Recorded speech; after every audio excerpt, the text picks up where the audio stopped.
It's a Greek word, epomene, that literally means the following that blows me every time I read this. It says it's a cheerful, hopeful endurance.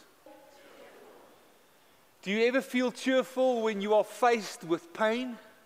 No, none of us do. But Scripture says this is cheerful.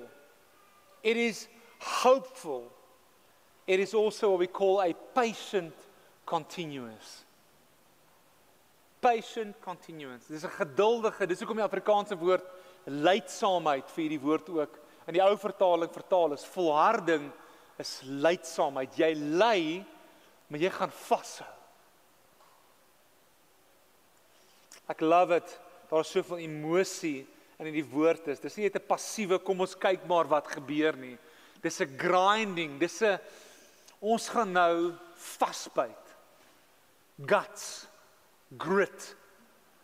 And that's the call that I believe God has for you